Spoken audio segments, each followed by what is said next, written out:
예, 마가복음 9장부터 12장 시작하도록 하겠습니다. 마가복음 전체 구조를 보면 숨기신 메시아 그리고 이제 베드로의 고백이 있은 후에는 이제 드러나신 메시아로 연결되고 저희가 공부하는 구조는 3막 3장이죠.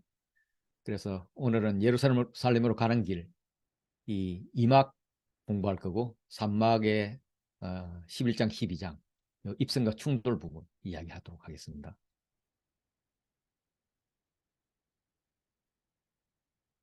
2막 1장은 베드로 고백 이후 처음으로 순환을 예고하시는 거죠. 베드로가 항변하니까 바로 잡아주시고 보충 설명을 위해서 변화산으로 데리고 가십니다. 2막의 시작은 빌립보 가이사랴에서인데 그 전에 베세다 맹인의 고침이 두 번 안수를 통해서 이루어집니다. 그리고 이제 이게 바디메오의 고침으로 이렇게 연결되고 그 사이에 순환과 예고가 세 번 나오죠. 각 장들은 예수님께서 순환을 예고하시고 그럼 제자들이 오해를 합니다. 오해를 하면은 예수님께서 이걸 정정하고 다시 가르쳐 주시는 이런 패턴으로 구성되어 있죠.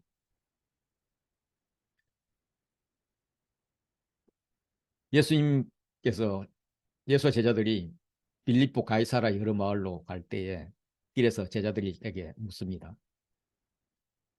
사람들이 나를 누구라 하느냐? 그랬더니 제자들이 세례 요한이라고, 들은 엘리야라고, 들은 선지자 중 하나라고 합니다. 마태는 예레미야를 더 붙입니다. 예수님께서 계속해서 물으십니다. 그러면 다른 사람의 말 말고 너희는 나를 누구라 하느냐? 그동안 하나님은 내 사랑하는 아들이라 했고 귀신들은 하나님의 아들이라고 했지만 제자들은 이분이 누구냐에 대해서 놀라기는 했지만 고백은 없었습니다. 제대로 알아차리지 못한 거죠. 그때 제자들에게 너희는 나를 누구라고 하느냐라고 물었는데 베드로가 제자들의 대표 역할을 해서 대답합니다. 어떤 학자는 제자들이 이 문제에 대해서 여러 차례 논의했고 그 내린 결론을 지금 베드로가 이야기한다고 그렇게 말합니다. 답은 주는 그리스도 신이다. 이렇게 하는데 이런 구조를 종결 구조라고 합니다. 비슷한 이야기들 하다가 방향을 확 틀어서 정답을 이야기하는 이런 형태입니다. 이렇게 예수님에 대한 정체성 논란은 예수님은 그리스도이십니다. 이걸로 이제 종결이 됩니다. 확정이 되는 거예요. 그래서 예수님께는 이제 다른 수식어가 필요가 없습니다. 이 고백 이후 그리스도라는 명칭이 이제 자주 사용되는 거죠. 그런데 분위기가 조금 이상해요. 예수님은 자신이 그리스도임을 아무에게도 말하지 말라고 경고하십니다. 다시 말해서 그리스도는 대답이 썩 마음에 들지 않는다는 거예요. 왜냐하면 그리스도는 명예와 영광스러운 위엄을 나타내는 직함이었습니다. BC 50년에 이스라엘 지도자가 전쟁에서 승리해서 나라가 독립하고 예루살렘이 모든 나라 위에 뛰어난 위치를 차지하게 되기를 바라면서 붙인 이름입니다. 그 승리의 지도자를 하나님의 그리스도라고 했는데 정복하는 영으로 칭찬받는 분, 정치적, 민족적, 국수적 색채를 강하게 띠고 있는 그런 단어였습니다. 그래서 그리스도라고 대답하는 제자들에게 자기의 일을 아무에게도 말하지 말라고 경고하신 의미는 더 알아야 될 게 있다. 경고하시고는 귀신을 축출하실 때 꾸짖다, 책망하다 이런 단어입니다. 굉장히 엄중하게 꾸짖는 거죠. 예수님이 자신을 지칭하는 인자는 다니엘서 7장 13절 14절에 나옵니다. 다니엘서는 하나님께서 세상의 통치권을 위험받게 될 인자가 고난을 받을 것을 예언한 책입니다. 인자는 하나님의 도움으로 승리하고 왕국을 선물로 받는데 그들이 승리할 수 있었던 것은 먼저 고난을 이기기 때문입니다. 그래서 예수님은 인자라는 단어를 자신의 고난과 부활의 예언에 자주 사용했습니다.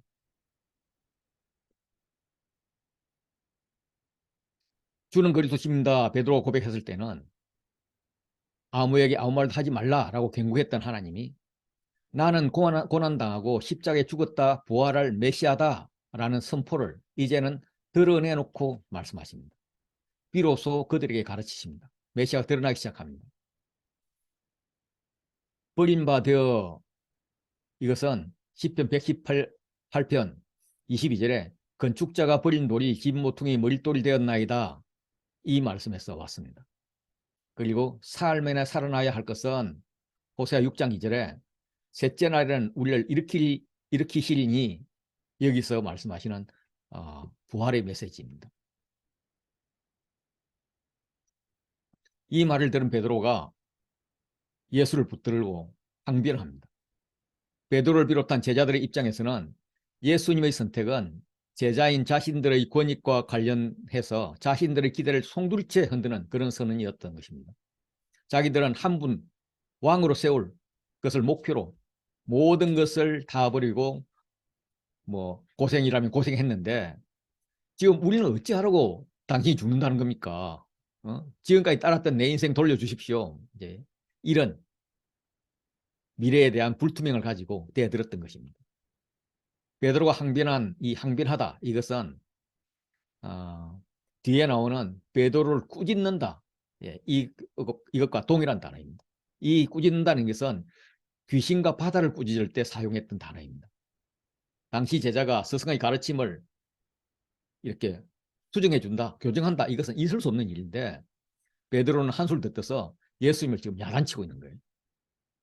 이것은 베드로의 강한 의지가 반영되어 있습니다. 예수님을 그리스도라고 했지만 메시아보다 자신이 하나님의 뜻을 더 많이 아는 것으로 착각하고 있습니다. 다시 말해서 자신이 킹메이커, 예수님을 왕으로 만들어줄 그런 사람 중에 하나라고 생각하고 있는 거예요. 항변하는 베드로와 제자들을 예수님이 돌아보면서 대꾸짖습니다. 사탄아, 내 뒤로 물러가라. 제자들에게 심한 말씀을 하시죠. 정치적, 혁명적, 국수주의적 메시아관은 사탄이 넣어준 사람의 생각이다. 사탄적 사고는 다른 사람을 정복해서 자신의 평화를 누리려 한다. 그러나 하나님은 자신의 죽음을 통해서 자기 백성들에게 평화를 주신다. 이것이 하나님이 하시는 일이다. 그런데 너희는 하나님 일을 생각하지 않고 도리어 사람의 일을 생각하는구나. 이렇게 뭐라 하십니다. 누구든지 하는 단어를 4번 반복합니다. 이 표현을 통해서 제자들의 잘못된 시각을 예수님이 고쳐주십니다. 스승을 따르는 제자는 나를 따라오려거든 나를 따르는데 첫째는 자기를 부인해야 된다. 개인 욕심을 추구하지 않아야 된다. 그리고 자기의 십자가를 져야 된다. 완전한 복종. 다른 사람의 죄를, 다른 사람의 연약함을 내가 감당하는 그런 어려움을 내가 져야 한다. 그리고 온전히 스승을 쫓아야 한다는 것입니다.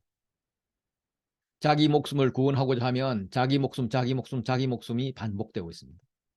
이 목숨은 영원한 생명을 얻는 것이 목표입니다. 예수님과 복음을 얻을 것인가 아니면 온천을 얻을 것인가. 세상의 복음은 온천을 얻는 것이 성공이라고 이야기합니다. 그런데 예수님을 얻고도 목숨을 잃으면 무엇이 유익하겠느냐. 유익한 게 없다는 거죠. 영원한 생명을 얻기까지는 예수님과 복음을 붙잡아야 합니다. 육신의 생명을 걸고서 예수님의 복음을 따라야 된다는 거죠. 무엇을 주고 자기 목숨과 바꾸겠느냐. 영원한 생명과 바꿀 만한 가치 있는 것은 없다는 것입니다. 그래서 영원한 생명을 얻는 방법은 예수의 가르침을 따르는 것입니다. 그래서 나와 내 말을 부끄러워하면, 거부하면 예수님도 아버지의 영광으로 거룩한 천사들과 함께 올 때에 그 사람을 부끄러워할 것이다. 거부할 것이다. 영원한 생명을 결정할 그때에 어떻게 할 거냐는 지금 너가 나를 어떻게 생각하느냐, 어떻게 대하느냐에 따라 있다, 달려있다 이렇게 이야기합니다. 그러면서 내가 이르노니 두 번 이야기한다는 이야기와 진실로 이제 이런 말을 붙이면서 반드시 이루어질 일이 있는데 그게 뭐냐 하면 여기 서 있는 사람 중에 죽기 전에 하나님의 나라가 권능으로 임하는 것을 볼 자도 있느니라 라고 이야기합니다. 죽기 전에는 이 육신의 목숨이 끊어지기 전에 이런 의미가 아니라 죽음을 맛보지 않고도라는 의미입니다. 즉 영생을 말합니다. 하나님의 나라가 권능으로 임하는 것은 가능성은 첫째 이 9장 2절 이후에 나오는 베나산에서 예수님을 보는 것이고요. 두 번째는 십자가에 죽으신 예수님을 보는 것이고 세 번째는 부활하신 예수님을 보는 것이고 네 번째는 종말의 예수님을 보는 것입니다. 영원한 생명을 가진 자는 앞에서 언급했던 네 가지 사건 모두를 보게 될 것입니다. 독자가 이 고백을 통해서 결정해야 될 것은 주님의 말씀을 지키고 전함에 대해서 부끄러워할 것인가 아니면 그 말씀의 권능을 볼 것인가 권능을 기대할 것인가 음란하고 죄 많은 세대를 따를 것인가 아니면 예수님과 그 말씀을 따를 것인가 이걸 결정하라는 것입니다. 그리고 엿새 후에 누가복음 8일쯤 지나서라고 합니다. 예수께서 베드로와 야고보와 요한을 데리고 따로 높은 산에 갔습니다. 산은 계시의 장소죠. 이 엿새라는 것은 마가에는 거의 없는 정확한 시간 표현입니다. 앞 문장과 연관되어 있다. 이걸 강조하는 거고 아마 9장 1절의 성취를 말하는 것 같습니다.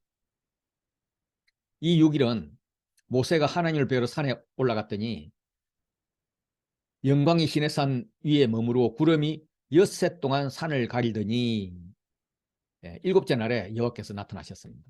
이 여호와를 만날 준비를 하는 6일을 말하는 것일 수 있습니다. 동시에 A라는 장소에서 B라는 장소로 이동한 시간이 6일이다 이렇게 볼 수도 있습니다. 제자들 앞에서 예수님이 변형되었습니다. 이것은 부활할 때 모습, 종말할 때에 볼 수 있는 영광스러운 모습입니다. 옷이 광채가 나며 매우 휘어졌습니다. 이것은 다니엘서 7장 9절 그의 옷 휘기가 눈 같고 이것을 반영하고 있습니다. 마태는 13장 43절에서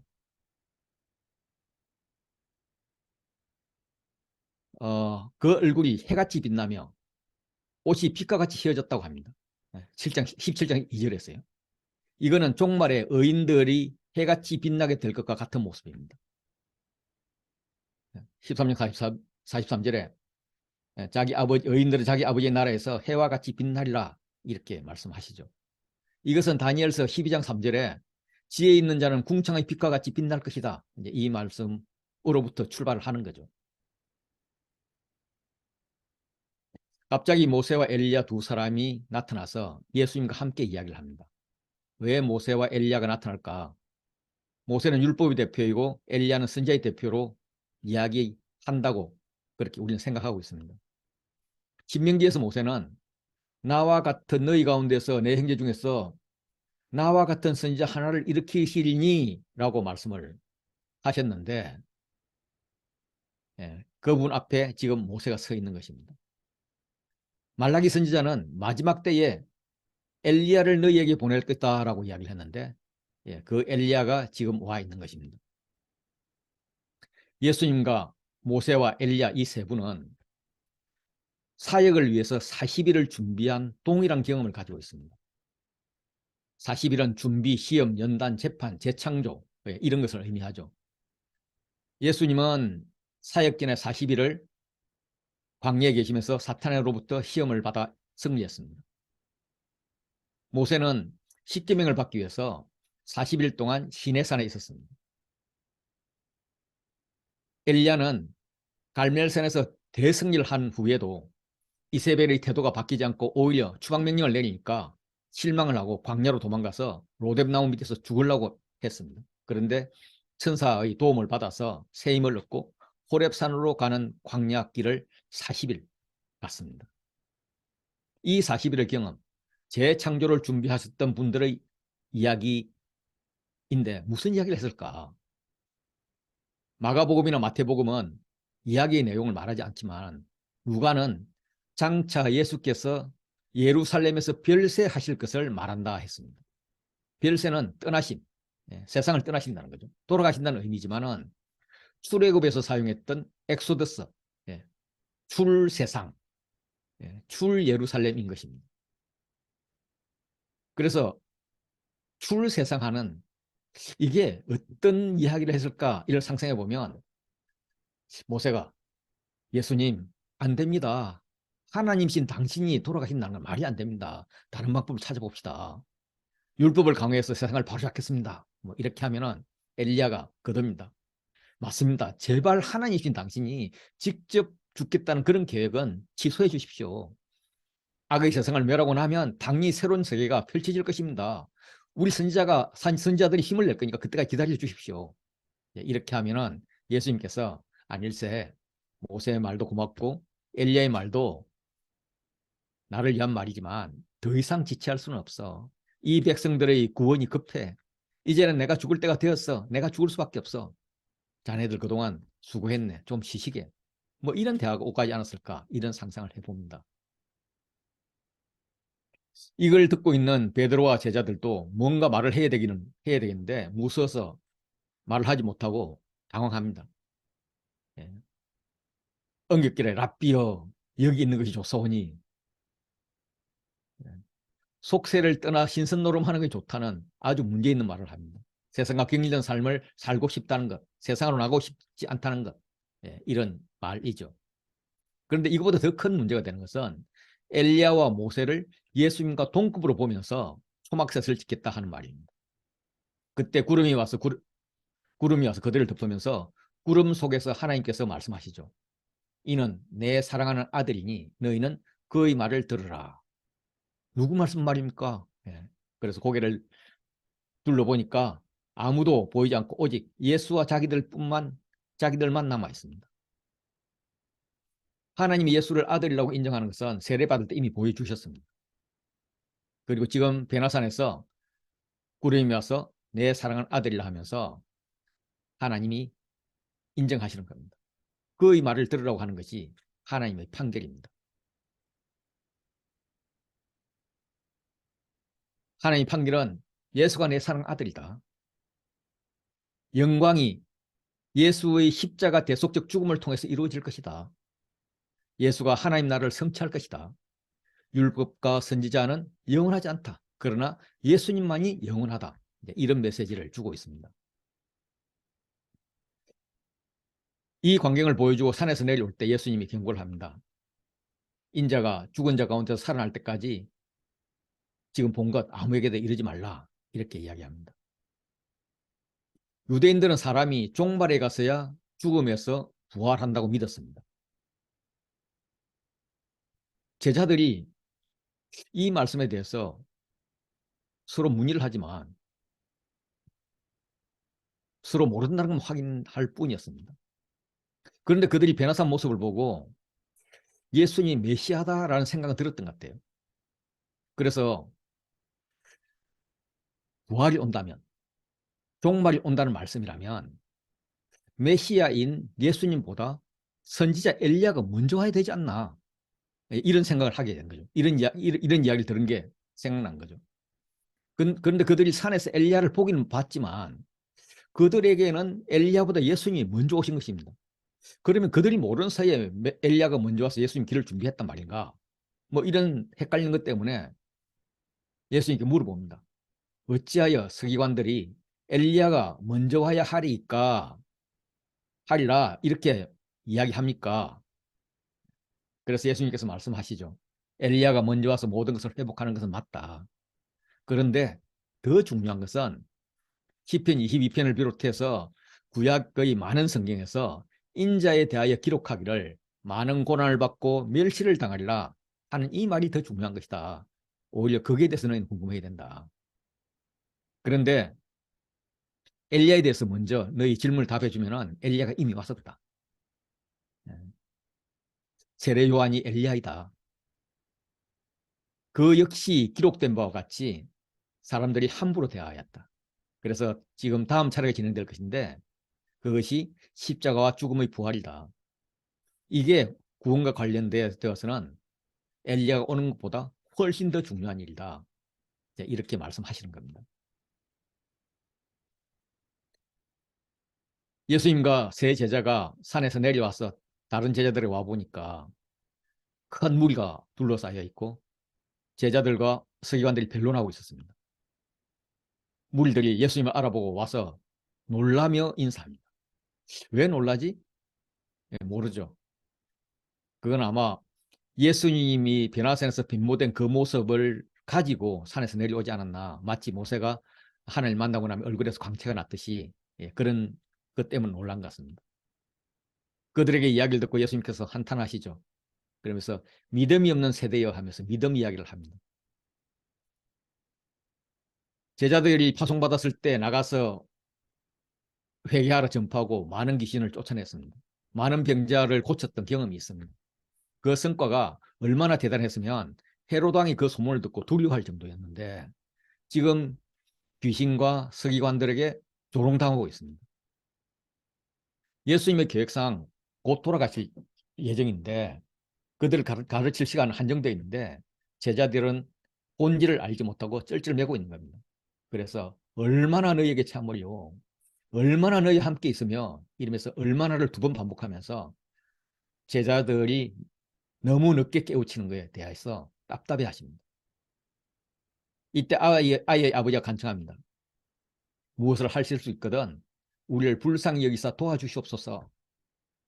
여기에 대해서 예수님께서 할 수 있거든이 무슨 말이냐, 믿는 자에게는 능치하지 못할 일이 없느니라 하면서 믿음을 지적합니다. 이거는 아마도 제자들이 믿지 않음을 간접적으로 꾸짖는 것 같습니다. 그 아이의 아버지가 즉시 고쳐서 이야기하죠. 내가 믿습니다. 그런데 잘 안 믿겨져요. 나의 믿음 없는 것을 도와주세요.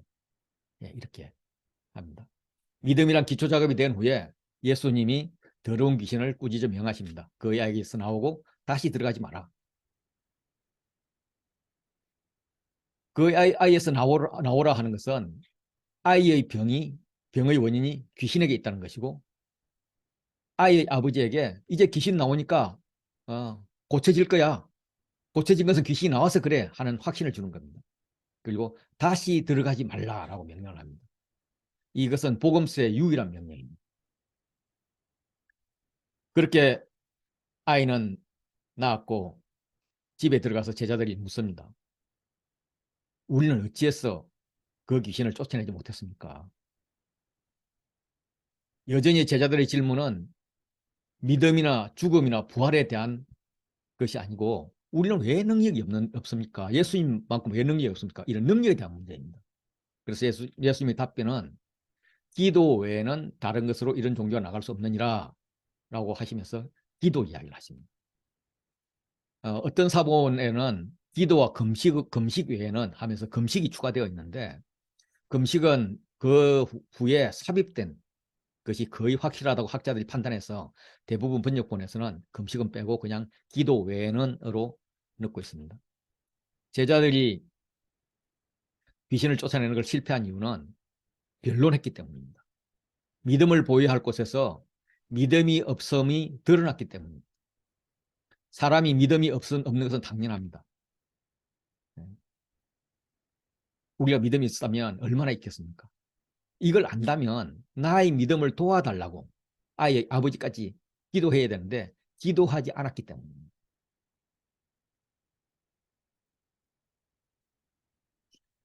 마가복음을 이제 표제 서론을 제외하고 나서 3막 3장으로 나온다면은 9장 30절부터 50절 여기는 2막 2장에 속한 부분입니다. 갈릴리를 통과하면서 순환예고 제자 후에 예수의 가르침으로 이렇게 연결됩니다. 예수님이 갈릴리 빌립보 지역하고 베나산 사역 장소를 이동해서 갈릴리 가운데로 조용히 지나갑니다. 이건 아마도 예수님은 제자들이 십자가 죽음과 부활, 자신들의 생각과 전혀 반대되는 메시아의 죽음, 또 구약을 통해 상상만 했던 부활에 대해서 조용히 묵상하고 깨달을 수 있도록 시간을 주고 준비시키고 싶었던 것 같습니다. 그런데 제자들은 예수님의 마음을 따라오지 못합니다. 십자가와 부활, 죽음에 대해서는 깨닫지도 못하고 묻기도 두려워합니다. 그 이유는 부활이 종말에 있을 것이라는 의식 때문으로 보입니다. 부활이 종말에 있을 것인데 예수님의 말씀은 아직 종말이 오지 않은 것 같은데도 죽고 부활하신다고 말씀하시니까 이게 참 의심스러운 거예요. 혹시 정말로 종말이 온다면 이건 너무나 두려운 일인 거예요.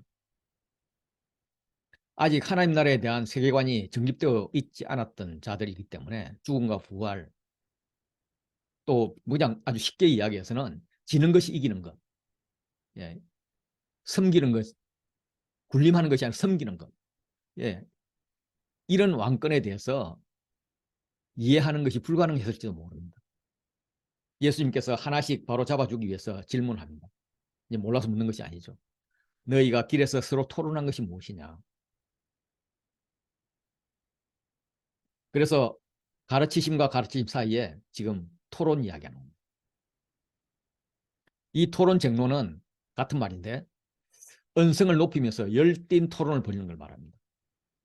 그들은 여전히 세상에 대한 토론을 하고 있습니다. 소위 1등 되는 법을 서로 토의하면서 편짜고 내가 더 크다고 싸우고 있는 것입니다. 변화산을 내려올 때 제자들은 죽은 자 가운데서 살아나는 것이 뭐지? 서로 문의를 하다가 에이 모르겠다 하고 예수님께 더 이상 묻지도 않았습니다. 자기들 관심에 없었기 때문에 그렇습니다.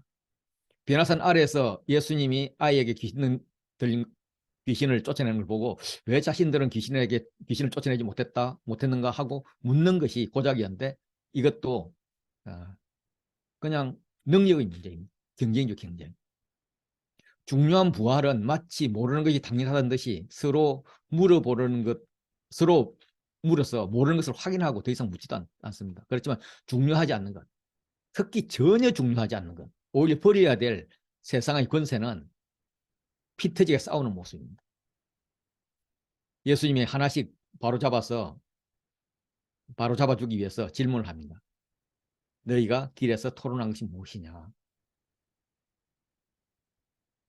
예수님께서 가르치실 자세로 앉으시고 발치 앞으로 12제자를 불러서 말씀하십니다. 누구든지 첫째가 되고자 하면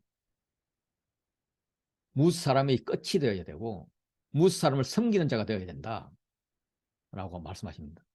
제자들의 사고로는 세상의 이치로는 전혀 이해되지 않습니다. 그들이 추구했던 첫째가 되고자 하는 목표는 같지만 방향이 전혀 반대입니다. 예수님이 이 알아듣지 못하는 제자들을 위해서 시각화해서 섬기는 것이 뭔지를 알려주려고 합니다. 자, 잘 봐라. 여기 어린아이가 우리 가운데 서 있다. 어린아이를 하나 세우면서 너희들 이 어린아이를 어떻게 대할까? 아마 애들은 가라. 저쪽에서 놀아라. 어른들 공부하시는데 막 이러지 않을까? 다른 상황에서도 아이들을 무시하고 선덕꾸러기 취급할 것이다. 그런데 내 이름으로 이런 어린아이 하나를 영접하면 나는 그가 나를 영접한 것으로 여길 것이다. 나를 영접한다는 것은 나를 보내신 하나님을 영접하는 것이다. 그래서 정리를 하면 하나님을 영접한 자가 크냐? 다시 말해서 나를 영접한 자가 크냐? 다시 말하면 이 어린아이 하나를 영접한 자가 크냐? 아니면 이 어린아이를 쫓아낸 자가 크냐? 이렇게 묻습니다. 어린아이를 약자로 생각해 본다면 고아와 과부와 나그네를 돌봄으로써 하나님을 기뻐하게 한 자가 크냐? 약자를 짓눌러서 노예나 부하로 만들어 착취하는 자가 크냐? 세상은 착취하고 군림하는 자를 크게 여겨지는데 너희는 어떻게 할 거냐? 이렇게 묻는 것입니다. 이 섬기는 자의 개념은 당시 제자들에게 너무 어려운 개념이었던 것 같아요. 어린아이같이 약한 자를 섬기라 말씀을 하셨는데 요한이 막상 이걸 자기 사이에 적용하려다 보니까 어려웠나 봐요. 그래서 사례를 가지고 질문합니다. 선생님, 우리를 따르지 않는 어떤 자가 주의 이름으로 귀신을 내쫓는 걸 보았는데 그들이 우리를 따르지 않기 때문에 금했습니다. 이거 잘한 거죠? 이렇게 묻는 거예요. 누가 크냐 가지고 쟁론한 것이 내부 권력 다툼이라면 예수를 따르느냐 따르지 않느냐로 뒷진을 내쫓을 때 예수 이름을 사용할 수 있냐 없냐 하는 것은 외부 권력 다툼입니다. 예수님의 대답은 그런 다툼 하지 말라. 금하지 말라는 거예요. 모세도 이런 마음을 표현한 적이 있습니다. 여호와께서 장로들에게 영을 임하게 해서 모세를 도와서 백성의 짐을 감당하게 하겠다고 장로들을 70명을 모으라고 합니다. 그런데 호명된 자 중에서 엘닷과 메닷이 자기 진영에서 머물고 장막으로 나오지 않습니다. 모세를 거역하는 거죠. 그런데도 하나님의 영이 임하니까 장막에 있는 장로들뿐만 아니라 그 자기 진중에서 개기고 있는 그 두 사람도 예언을 하고 있는 겁니다. 이 소식을 듣고 여호수아가 그들이 예언하지 못하게 막아야 되지 않겠습니까? 이렇게 건의를 하니까 모세는 내가 나를 두고 시기하느냐, 여호와께서 그 영을 거의 모든 백성에게 다 주어서 다 선지자 되기를 원한다, 이런 말씀으로 금하지 말라고 했습니다. 예수님의 이름으로 하나님의 능력으로 생명을 살리는 일이라면 누구에게나 어디에나 개방되어야 한다는 말이죠. 그러나 자기의 기득권을 보호하고 자기의 유익을 취하는 일이라면 막아야 된다는 거죠. 비방해야 할 자는 예수의 반대자인데 예수의 능력으로 선한 일을 하는 자는 비방이나 경쟁이나 시기나 질투의 대상이 되어서는 안 된다는 거죠. 예를 들면 누구든지 그리스도에게 속한 자라 하여서 물 한 그릇 주는 자라면 그는 신앙이 어리든 아니면 12제자 같이 3년이나 주의 발치에서 특별 과외를 받았던 예수를 믿는 자이고 예수님 주시는 상을 받을 자라는 겁니다. 예수님이 그리스도라는 단어를 자신에게 직접 인용하고 있습니다. 누구든지 그리스도에게 속한 자라 이러면서요. 성경에서 여기서 유일하게 나오는 부분입니다. 이렇게 말씀하시고 갑자기 방향을 부정적으로 확 바꿉니다. 누구든지 나를 믿는 이 작은 자들 중에서 하나라도 실족하게 되면 차라리 연자 맷돌이 그 목에 매여서 바다에 던져지는 것이 나으리라. 문학적 구조로 보면 설명을 종결짓는 역할을 하는 것인데 시작은 제자들이 누가 크냐 하는 다툼이었고 예수님은 섬기는 자가 될 것을 제안했습니다. 그런데 이어지는 문제가 나옵니다. 제자들이 팽가를 합니다. 예수님께서 그러면 안 된다, 이런 말씀을 하면서 특별히 작은 자의 실족 문제를 꺼내는 거죠. 작은 자를 실족시키는 것이 얼마나 나쁜 일인고 하면 만일 내 손이 범죄했다면 찍어버리라, 잘라버리라. 발이 범죄했다면 이것도 잘라내버려. 눈이 그랬다면 빼어버려. 이렇게 비슷비슷한 좀 험악하지만 이런 말씀을 하시다가 지옥 이야기, 불 이야기 하더니 느닷없이 소금은 좋은 것이로되 만일 소금이 그 맛을 잃으면 무엇으로 이를 짜게 하리요 하면서 방향을 전환하십니다. 이게 무슨 말이야 했을 때 너희 속에 소금을 두고 서로 화목하라 라고 말씀을 하십니다. 이렇게 AAA 나가다가 갑자기 B로 이렇게 확 전환하는 해서 결론을 내린 것이 종결인 거죠.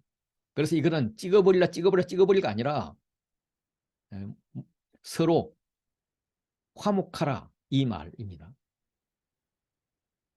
소금처럼 자신을 녹여서 섬겨라. 너희는 소금이니까, 섬기는 자이니까 소금이 제 역할을 해야 되지, 섬겨야지. 결론은 화목이라는 거예요. 섬김의 결과, 소금 같은 희생의 결과, 화목을 만들어내라는 강력한 말씀입니다. 지옥에 대한 묘사도 나와요. 거기에는 구더기도 죽지 않고 불도 꺼지지 아니하느니라. 이거는 이사야서 14장 11절 말씀입니다. 구더기가 내 아래 깔림이여. 여기 나오는 이 서울은 끊임없이 쓰레기를 태우는 그 예루살렘 성벽 남쪽에 있는 흰놈의 아들 골짜기에 있는 쓰레기장을 배경으로 합니다. 지금 이사야 14장에서 이 서울에 떨어질 자는 바벨론 왕이었습니다. 그곳에 있는 사람들은 불로서 소금 치듯 함을 받습니다. 소금을 치는데 소금 대신 불을 친다는 거예요. 이거는 레위기야 에스겔에 나오는 소재와 번제 이야기입니다. 내 모든 소재물에 소금을 치라. 예. 이 소금을 치는 것은 소금에 절이는 겁니다. 그래서 불로서 소금 치듯 함을 받으라 하는 것은 불로서 소금에 절이듯 불에 절여버려라 이런 의미예요. 지옥은 불에 절여지는 무시무시한 곳입니다. 불이 막 살을 파고 들어간다 이런 말이죠. 소금은 좋은 것입니다. 왜냐하면 번제로 드려지는 고기는 소금에 절여지기 때문입니다. 썩지 않죠. 신실한 자는 정결한 제물로 절여서 삶의 제사를 드리게 하는 것이고, 악한 자는 자기 죄를 가지고 지옥에 가서 불에 소금 절이듯 절여지는 것이에요. 소금이 그 맛을 잃으면 무엇으로 이를 짜게 하리요? 맛을 짜게 할 수 있는 것은 소금밖에 없습니다. 세상을 화목하게 할 수 있는 것은 너희 제자들밖에 없다. 너희 속에 소금을 두고 서로 화목하라. 이런 말씀입니다. 10장에도 이혼정서를 비롯해서 많은 이야기들이 있습니다. 이제 유대 지경과 요단강을 건너 요단강 동편으로 무대를 옮깁니다. 거기에서도 무리가 모여들었고 예수님이 이전과 같이 고치시고 가르치시고 전파할 때에 바리새인들이 와서 시비를 겁니다. 사람이 아내를 버리는 것이 옳습니까? 이 질문은 세례 요한의 죽음을 염두에 두셨을 가능성이 있습니다. 바리새인들은 요한이 빠졌던 죽음의 함정에 예수님도 빠뜨리기 위해서 음모를 꾸미고 있는 것입니다. 예수님이 헤로당을 자극하는 발언을 하도록 유도하고 있는 거죠. 또 한편으로는 마가복음의 원독자가 직면했던 문제를 염두에 두고 마가 언급했을 가능성도 있습니다. 예수님은 율법이 그들의 완악함을 인하여서 기록된 것이라, 죄가 들어가기 전에 창조의 원리로 돌아가자라고 설명을 합니다. 하나님이 자기 형상, 곧 하나님의 형상대로 사람을 창조하시되 남자와 여자로 창조했다. 그래서 남자가 부모를 떠나서 그의 아내와 합하여 둘이 한 몸을 이루는 것이 결혼이다. 그래서 이것은 사람이 떼어놓을 일이 아니다라고 말씀하십니다. 강제에 의한 이혼은 안 된다고 강하게 말씀하시면서 신명기 이혼 정서에 대해서 해석을 해주는 거예요. 간음에 대한 확장 해석이죠. 이혼 정서를 주시는 이유는 결혼의 신성함을 유지하기 위해서 이혼을 한 번 더 생각해 볼 기회를 주는 것입니다. 이유 없는 이혼에 대해서 약자를 보호하기 위함입니다. 또 이혼을 당한 여자를 보호하기 위함인데, 이혼 정서는 전 남편의 법적 권리가 없음을 나타내는 정표가 됩니다. 이런 해석의 근거는 절대 강자이신 하나님이 간음한 이스라엘에게 어떻게 하셨는가 하는 것을 보면 이해가 됩니다.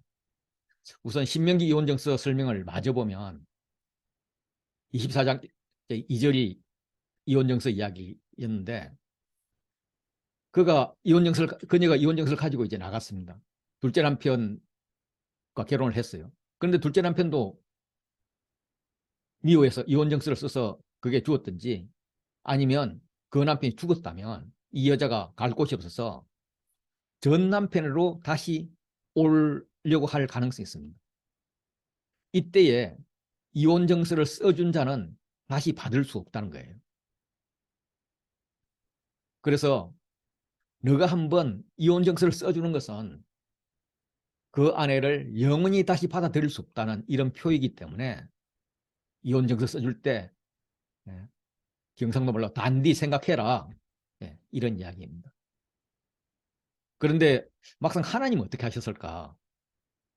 이걸 보면 하나님은 불륜한 아내인 유다에게 이혼정서를 써주지 않았습니다. 오히려 찾아가서 불러내기까지 했는데, 하나님 하소연은 내가 이혼정서를 써주더라도 너가 돌아만 오면 내 아내인데 왜 돌아오지 않느냐, 막 이렇게 하소연을 합니다. 이 말은 강자들에게 너희들은 툭 하면 이혼하려 드냐, 사랑한다면 강자가 약자의 웬만한 약점은 보듬어 줄 수 있지 않냐, 소금을 두고 화목하라 하는 것의 연장입니다. 아내와 화목하라라는 거죠. 당시의 세계관에서는 이혼을 결정할 권리를 남자가 갖는 것은 당연히 여겨졌습니다.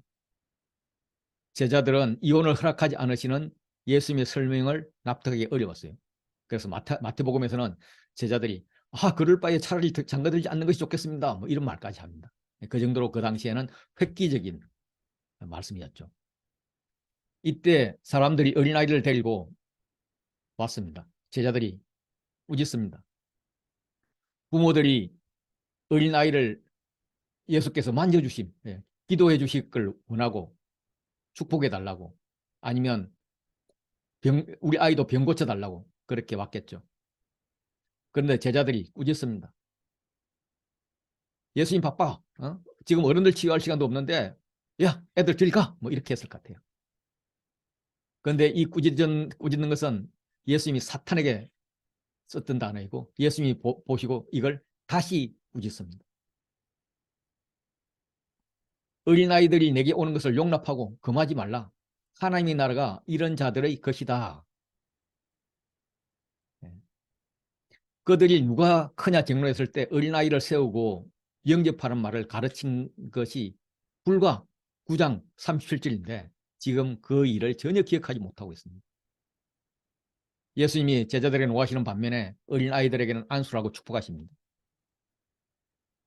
하나님 나라는 어린아이, 과부, 나그네, 병든 자 이런 사회적 약자들도 존중받는 그런 존중받고 소중히 여겨진 나라입니다. 어린아이들에게는 아버지에 대한 친밀함이 있고 계산하지 않는 단순한 신뢰와 감사가 있습니다. 아이들이 아버지의 선물을 받듯이 아버지 주시는 하늘나라를 선물로 받지 않으면 우리가 하나님 나라에 들어갈 수가 없다는 이야기입니다. 이런 면에서 오히려 우리는 아이들의 그 천진함, 친밀함, 계산하지 않음을 배워야 된다는 거죠. 예수님은 하나님 나라의 가치관이 세상의 가치관과 특히 그 당시 유대인 너희들이 알고 있는 그 가치관과 얼마나 다른지 명확히 선언하시는 겁니다. 한 사람이 등장합니다. 누가복음에는 관리라 하고 마태복음에는 청년으로 표현된 부자입니다. 종합하면 부자 청년 관리가 달려와서 울어 앉아 묻습니다. 뜨거운 팔레스타인 지역에서 태양 아래를 뛰어다니는 사람은 거의 없는데 부자가 뛰었다는 것은 특별한 일입니다. 뭔가 빠른 성취를 원하고 있음을 성취하고 있습니다. 시사하고 있습니다. 울어 앉아서 극진한 예의를 갖추고 묻습니다. 선한 선생님이여, 내가 무엇을 하여야 영생을 얻으리까? 마태복음에는 선생님이여, 내가 무슨 선한 일을 하여야 영생을 얻으리까 하면서 이 무엇이 선한 일로 바뀝니다. 영생은 영원한 생명의 약자이죠. 죽음 이후에 영원한 친구에 들어가리라 하는 약속, 그리고 현재 영원하신 하나님과 교제를 누리는 것, 이런 것을 의미합니다. 그런데 아마 이 부자에게는 영생은 더 큰 복, 더 많은 돈, 뭐 이런 최고의 복이었던 것 같습니다. 그것을 어떤 행위로 얻으려고 뭔가 더 잘할 것이 있는지 물어보러 온 것입니다. 주님은 영생에 대한 하나님의 기준이 이미 율법으로 공표되었음을 상기해 주면서 야, 십계명 알잖아. 그러면서 십계명을 이야기합니다. 특히 내 이웃의 집을 탐내지 말라, 내 이웃의 소유를 탐내지 말라 하는 것을 속여 빼앗지 말라로 바꿉니다. 너 혹시 부자 되는 과정에서 속여 빼앗은 건 없니? 하고 묻는 것입니다. 부자는 내가 어렸을 때 그런 거 다 지켰습니다 라고 대답을 합니다. 예수님께서 말씀하시는 이런 뻔한 이런 이야기 말고 좀 더 특별한 것이 없느냐, 이런 투입니다. 주님의 말씀은 내가 그걸 다 지켰다고? 어이없어 하시죠. 그래도 사랑하여서 사랑에 입각한 계명의 실천을 요구하십니다. 너 있는 것을 다 팔아서 가난한 자들에게 주라. 그리하면 영생을 얻어서 하늘나라에 가는 것은 당연할 것이고 하늘에서 보화가 내게 있을 것이다. 그리고 와서 나를 따르라. 그 사람이 재물이 많은 큰 부자이기 때문에 이 말씀을 듣고 슬픈 기색을 띠고 근심합니다. 그에게 한 가지 부족한 것, 그것은 아이러니하게도 너무나 많은 것이 있기 때문에 부족했던 것입니다. 돌아가는 그를 보고 예수님께서 말씀하시죠. 재물이 있는 자, 다시 말해서 부를 우상으로 섬기는 자는 하나님 나라에 들어가기가 심히 어렵다. 예. 이것은 가능성이 있다는 말이 아니라 들어갈 수 없다 하는 것을 조금 완화해서 표현한 것입니다. 그러면서 비유하시기를 낙타가 바늘기로 나가는 것이 부자가 하나님 나라에 들어가는 것보다 쉬우니라 라고 말씀하셨습니다. 이거는 당시 사고는 충격적이어서 부자가 하나님 나라에 못 들어간다고? 그래서 이걸 들어갈 가능성이 있다 하는 것으로 완화시키기 위한 해석들이 많이 시도되었습니다. 예를 들면 낙타는 카멜로스인데 발음이 비슷한 카밀로스가 밧줄이 있습니다. 그래서 낙타가 아니라 이거 밧줄이야. 이렇게 대체하는 게 있는데 낙타는 바늘 구멍으로 못 들어가지만 밧줄은 이걸 단단히 이렇게 하면은 들어갈 가능성이 있어. 어렵지만 뭐 이런 이야기입니다. 이제 억지로 단어를 바꾸니까 좀 문제가 있는 거죠. 두 번째는 성의 대문이 닫히더라도 사람들은 들어들 수 있게끔 대문 옆에 작은 문을 두는데 그걸 바늘기 문이라고 했다는 거예요. 예. 상당히 그럴싸한 거였지만은 누가복음 당시에 쓰여진 누가복음이 쓰여진 1세기 당시에는 이런 게 없었습니다. 그래서 시대착오적인 해석이라 그러는 거죠. 예루살렘 근처 어디에도 바늘기 문으로 부르는 것도 없었고 이런 용도로 쓰인 문도 없었어요. 바늘기 문은 십자군 전쟁 이후에 등장한 그런 문인 것입니다. 따라서 이런 1번, 2번 같은 이런 해석보다도 강조의 방법으로 보는 게 타당합니다. 그래서 팔레스타인에서 생각할 수 있는 가장 큰 동물이 낙타인데 유대인이 생각할 수 있는 가장 작은 구멍인 바늘구멍, 바늘기, 거기로 들어간다는 거죠. 그렇게 결론은 부자는 하나님 나라에 들어갈 수 없다라는 거죠. 여기 부자라는 것은 부자 중에 많은 것이 있어서 오히려 부족한 자, 재물을 우상으로 섬기는 자, 사랑의 실천이 없는 자를 말합니다. 이 자들은 100% 천국에 들어가지 못한다는 거죠. 예수님 당시에 가장 큰 쟁점은 누가 하나님 나라에 들어갈 수 있는가였습니다. 유대인들은 자격 있는 사람들이 하나님 나라에 들어갈 수 있다라고 생각을 했습니다. 그러나 예수님은 오히려 자격이 없다고 생각되는 사람들이 들어갈 수 있다라고 말씀하시는 겁니다. 어린아이처럼 하나님께 의존하는 자, 자기를 드러내지 않고 소금이 돼서 화목하는 그런 재료가 되는 자, 아내에게, 아이에게, 힘없는 자들에게 기독권을 요구하지 않는 자, 한 걸음 더 나아가서 재정과 시간을 풀어서 약자를 보호하는 자가 하나님과 화목하는 자로서 영생에 들어갈 수 있다라고 말씀하는 거예요. 제자들이 깜짝 놀랍니다.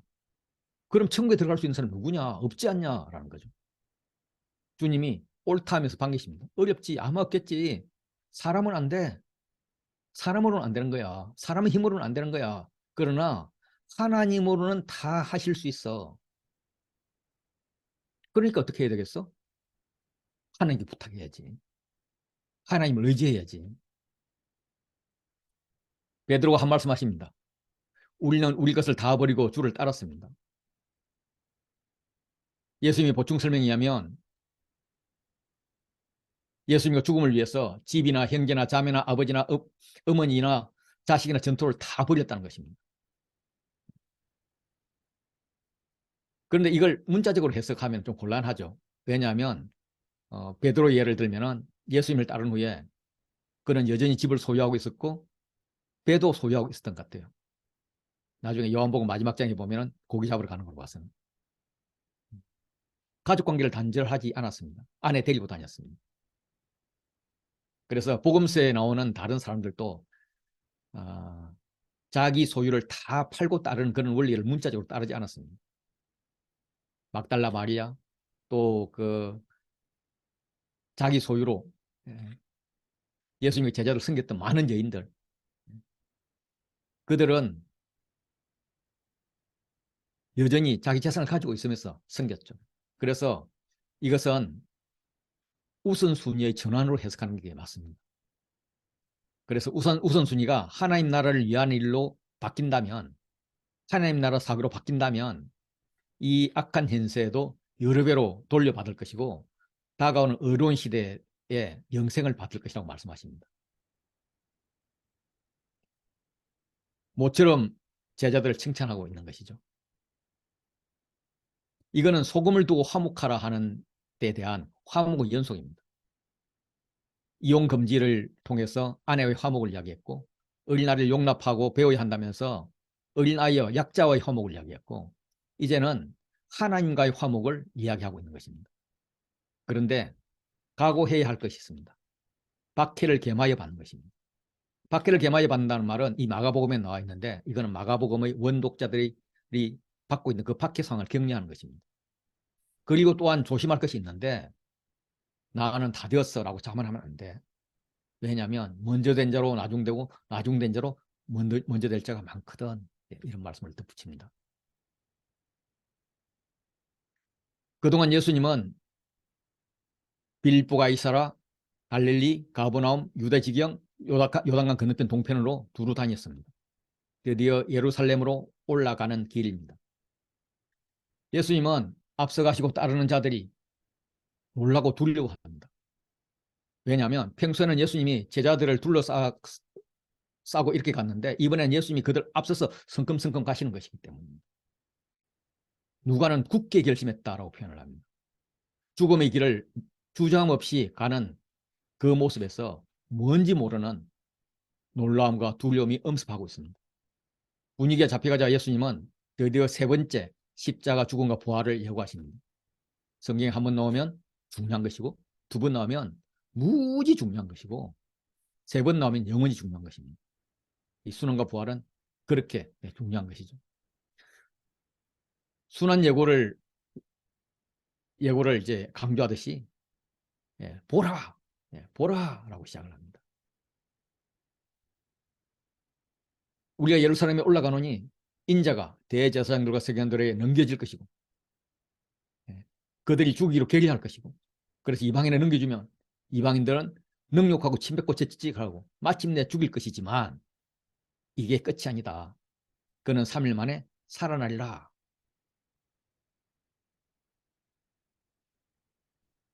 이랬더니 이번에는 야고보와 요한이 엉뚱한 요구를 합니다. 우리에게 특별한 호의를 베풀어서 잔치 자리에 좌우편에 특별한 사람을 앉히듯이 하나는 주 우편에 하나는 좌편에 앉게 해주십시오. 주님께서 야 지금 너희가 구하는 것이 뭔지 알기는 아냐? 내가 마시는 잔을 너희가 마실 수 있으며 내가 받는 세례를 너희가 받을 수 있느냐?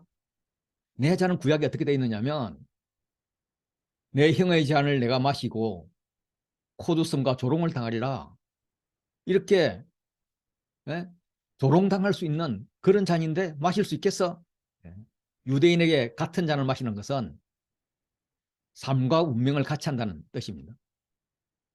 그랬더니 야고보하고 요한이 알죠. 코드섬 조롱 이런 거 생각도 안 나고요. 주께서 나에게 상을 차려주시는 거잖아요. 기름을 부으시는 거잖아요. 내 잔이 넘칩니다. 이거는 구원의 잔입니다. 이렇게 이야기를 합니다. 사실 구원의 잔이 맞기는 맞죠. 맞는데 모르는 게 분명한데 지금 아는 척 하는 거고 알기는 하는데 제대로 모르는 거죠. 뭐 차차 알게 되겠죠. 그래서 내 우편에 앉는 것은 내가 줄 것이 아니다. 준비된 자들이 얻을 것이다 하면서 계속적으로 그들의 세계관의 변화를 요구를 하십니다. 열 제자가 알고 야고보와 요한에 대해서 화를 내면서 따집니다. 예수님께서 이들을 불러다가 다시 교정해 주시죠. 이방인의 집권자들은 마음대로 백성의 권세를 부리는 줄을 너희가 알지 않냐. 그게 나쁘다고 너희가 말하면서도 너희가 그 자리를 차지하고 싶지 않냐. 그런데 나의 제자는 그러면 안 된다. 너희 중에 누구든지 큰 제자가 되고자 하는 자는 형제를 섬기는 자가 되고 어뜸이 되고자 하는 자는 모든 사람이 종이 되어야 된다. 종 그러니까 어렵죠. 예. 자기들이 아직 지금 노예까지는 아니지만은 식민지에 벗어나고 싶어서 예수님을 따라다녔는데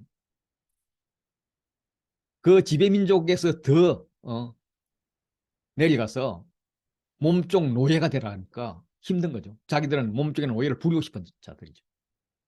그들에게 인자가 온 것은 섬김을 받으려 함이 아니라 도리어 섬기려 하고 자기 목숨을 받은 사람의 대속물로 주려 함이니라 라는 말씀을 합니다. 이것은 마가복음의 요절 키버스입니다.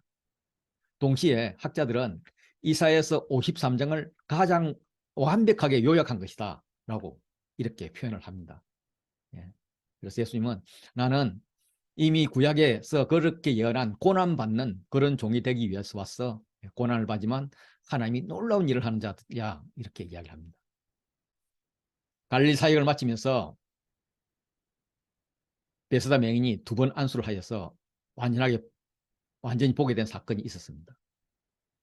그 후에 죽음과 부활 사건이 3번 있고 그때마다 제자들은 제자에 걸맞지 않은 그런 행동을 했고 예수님은 이걸 교정해 주셨습니다.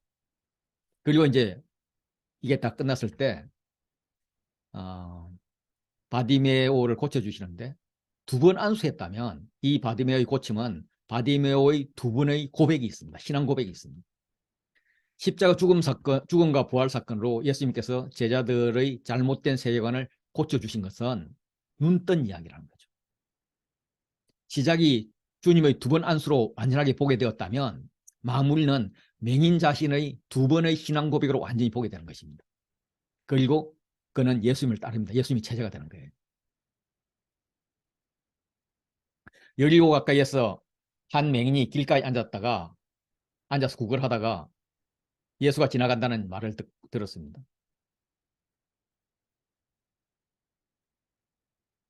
그 맹인이 거지 바디메오죠. 그가 나사렛 예수가 지나간다는 말을 듣고 나사렛을 다윗의 자손 이렇게 바꿉니다. 바꿔서 다윗의 자손이여 나를 불쌍히 여기소서 이렇게 소리칩니다. 다윗의 자손이란 말은 메시아라는 사람입니다. 메시아라는 의미입니다. 많은 사람들이 꾸짖습니다. 야 임마 조용해. 예수님이 너까지 만질 뿐 아니야. 나도 지금 줄 서 있잖아. 막 이러는 거죠. 위기죠. 이런 위기에 그는 더욱 크게 소리를 지릅니다. 다윗의 자손이여. 당신은 힘있고 돈 있는 사람들만의 메시아가 아니잖아요. 나같이 불쌍한 사람들이 메시아이기도 하잖아요. 같이 가던 사람들, 둘러쌌던 사람들이 느끼죠. 그렇지. 예수님은 힘 있는 자만이 아니라 나 같은 사람도 만나주는 분이지. 그러니까 저 맹인도 만나줄 수 있지. 예수님이 그를 부르라고 합니다. 꾸짖던 자들이 태도를 바꿔서 맹인을 부르면서 말합니다. 아마 그들도 2번째 영적 눈이 뜨인 것 같아요. 이 사람아, 좀 전에 내가 잘못 너무 심하게 말했네. 자네 말이 맞아. 안심하고 일어나라. 예수님이 너를 부르셔. 바디에모가 막 튀어나갑니다. 즉각적이고 빠른 행동입니다. 그의 전 재산이나 다름없는 겉옷을 내어버리고 나갑니다. 예수님께서 무엇을 하여 주기를 원하느냐? 선생님이여 보기를 원합니다. 마가복음에서 나오는 다른 복음도 마찬가지고 선생님은 티처, 디아스칼레입니다. 그런데 지금 여기 51절에 선생님이여 이거는 선생님이 아니라 이여가 붙었잖아요. 이거는 라보니여, 라보니 이런 말입니다. 요한복음 2장 16절에 보면 예수님이 마리아에게 마리아여 하니까 마리아가 보면서 히브리 말로 라보니 이렇게 했는데 그 라보니입니다. 나의 주를 의미하는 단어예요. 변화산에서 이제 베드로가 랍비어라고 했잖아요. 그 랍비도 선생이라는 말인데 티처 그보다는 높은 이야기거든요. 그거보다 훨씬 더 높은 이야기, 높이 부르는 단어가 라보니입니다. 그래 예수님을 부르는 호칭에서 이미 주로 지금 인정을 하고 있는 거예요. 제자들도 불러보지 못했던 호칭입니다. 마가가 표현하지 않은 대화를 제 나름대로 상상을 해보면 묵상을 해보면 예수님께서 무엇을 보고 싶은데 맹인이 무엇을 보여주고 싶으세요? 저는 메시아만 내 눈으로 보면 됩니다. 이렇게 이야기했을 것 같아요. 아니 너는 이미 메시아를 보고 있어. 진정한 맹인들은 여기 내 둘레에 있는 이 사람들이지. 이 사람들은 눈을 뜨고도 앞에 있는 메시아를 못 보잖아. 너는 눈을 감고도 나를 보고 있잖아. 내 믿음이 너를 구원하였느니라. 이제 내 갈 길로 가라. 맹인이 즉시 보게 되어서 갈 길로 갑니다. 그 길은 예수의 길을 따르는 거예요. 제자의 길, 십자가의 길을 택한 겁니다. 바디메오는 영생을 찾고자 했던 부자와 대조가 됩니다. 부자는 영생을 주시는 예수님을 앞에 두고도 보지 못했습니다. 그에게 주어진 기회는 오히려 그에게 위기가 되었고 심히 근심하고 예수님을 떠나갔고 결국 천국 가기, 하나님 나라 가기 힘든 그런 표본이 되었습니다. 대조적으로 맹인 바디메오는 눈은 있었지만 볼 수 없는 거지였죠. 그러나 그에게는 영적인 눈이 있었고 간절함이 있었습니다. 다윗의 자손 예수여, 예. 메시아만이 자신을 고쳐줄 수 있음을 알고 메시아를 만났다고 생각했습니다. 더욱 크게 소리 질러 주의 방해로 인해서 위기가 왔을 때 그는 더욱 큰 소리를 질러서 메시아를 부릅니다. 전 재산, 생명줄인 그 돛을 버리고 예수께 나갑니다. 뛰어 일어나 나갔습니다. 예수님과 대화해서 라보니 나의 주 선생님이여 라고 불렀습니다. 그래서 세상을 보게 되었을 뿐만 아니라 메시아를 보게 되었고 세상의 길을 십자가의 길을 따르게 되었습니다. 내 믿음이 너를 구원하였다 하는 표본이 되었습니다. 마가복음에는 길에서라는 표현이 5번 나옵니다. 그래서 길과 관련된 사역을 예수님께서 하셨는데 그 길에서의 마지막 사건이 지금 이 바디메오 사건입니다. 길을 거치면서 제자들에게 예수님이 그리스도라는 고백을 하게 했습니다. 그리고 그들이 생각하는 그리스도가 아니라 희생을 통해 구원하는 메시아임을 가르쳤습니다. 제자들의 세상적 세계관을 그리스도의 세계관으로 계속 교정해 주셨죠. 그리고 거짓 맹인을 통해서 제자들에게 모범을 제시하고 있습니다. 마지막 길이었어요. 마가복음 11장 시작하도록 하겠습니다. 이제 드디어 예루살렘으로 입성을 합니다. 예루살렘 입성은 왕이 되는 길이지만 또 죽으러 가는 그 길입니다. 감람산 쪽에 벳박의 베다니 이 근처에 왔을 때에 예수님은 제자들에게 마을로 가서 아무도 타보지 않은 나귀 새끼를 끌고 오라라고 명령을 하십니다. 죽음과 부활로 날짜를 역산하면 주일 됩니다. 그래서 현재는 종려주일로 지키고 있는 날이죠. 예수님의 명령에는 3가지 예언이 포함되어 있습니다.